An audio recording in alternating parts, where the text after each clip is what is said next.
তার সংজ্ঞা হইল international society for Krishna. Krishna ভগবানের আরাধনা করবার লাগি উন্নয়ন সংস্থা, যেটা ওটার নাম ইসকন।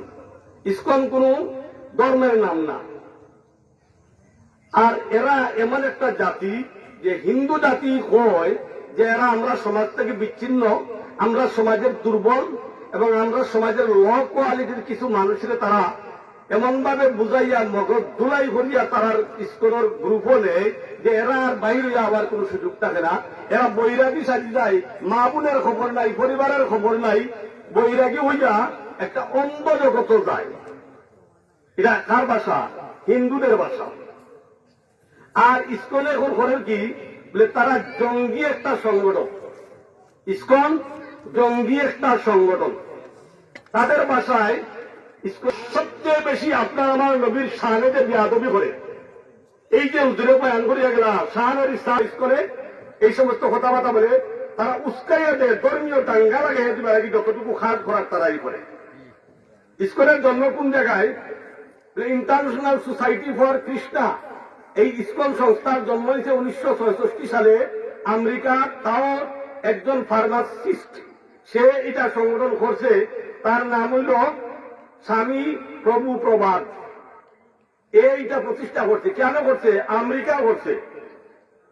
আর এটা ইসকন হিন্দুদের নাগালের বাহিরে ইহুদি খ্রিস্টানদের একটা চর এবং তাদের মিশন বাস্তবায়ন করার একটা সংস্থার নাম ইসকন।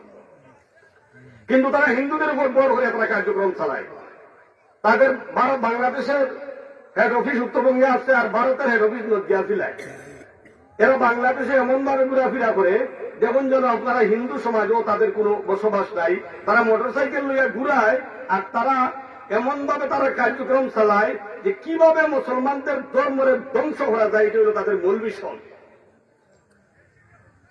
রাহুল গাঙ্গুলি, ভারতের রাহুল গাঙ্গুলি গতকাল সংসদ উপস্থাপন করছে, তাদের সহকারী উপপররাষ্ট্রমন্ত্রী ভারতের সংসদে উপস্থাপন করছে ইসকনের নামে হিন্দুদের উপর নাকি নির্যাতন হয়। আর তাদেরই একজন নেতা রাহুল গাঙ্গুলি সে বিবৃতি দিয়েছে যে ইসকন হিন্দুদের কোন সংস্থা না, ইসকন বরং হিন্দুদের মন্দিরগুলি চিন্তাই করে এনে অস্ত্রের কারখানায় রূপান্তরিত করে।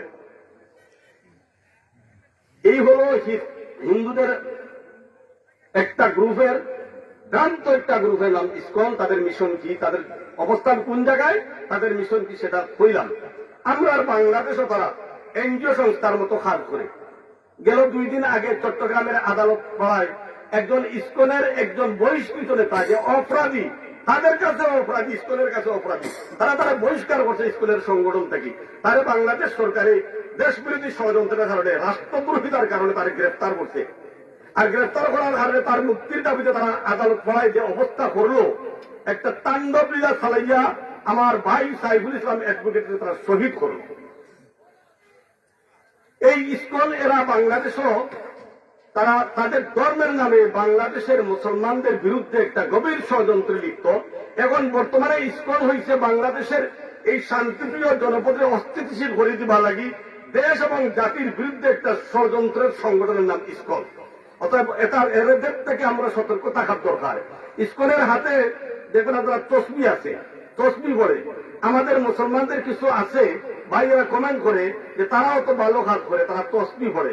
আরে ভাই, ইসকনের হাতে তসবি পড়ে তারা ভালো কাজ করে, তাদের ভালো কাজ যদি ইমানের সাথে না হয়, তাদের ভালো কাজ যদি নবীর রিসালত মতো না হয়, নবীর আদর্শ যদি না হয়, রিসালত যদি না মানে, তাদের তো ইমানই নাই। তারা আবার ভালো কাজের স্বীকৃতি দিচ্ছে। তাদের কিসের স্বীকৃতি ভালো কাজের? তারা যে সমস্ত ভালো কাজ করে বিধর্মীরা, বিজাতিরা, তাদের ভালো কাজের বিনিময়ে আল্লাহ তাআলা দুনিয়াতেই দিয়া দেয়। তারা লিল্লাহ দেয়, ফকির তাদের দরজায় গেলে ভিক্ষা দেয়। আমরাও তাদের হিন্দুরা আমরা দরজায় গেলে ভিক্ষা দিই। তারা রাস্তাঘাট, কালবাট, রাস্তাঘাট নির্মাণে, তারা মানব কল্যাণে যে সমস্ত কাজ করে, এই কাজের জন্য আল্লাহ তাদের কাছে ঋণী না।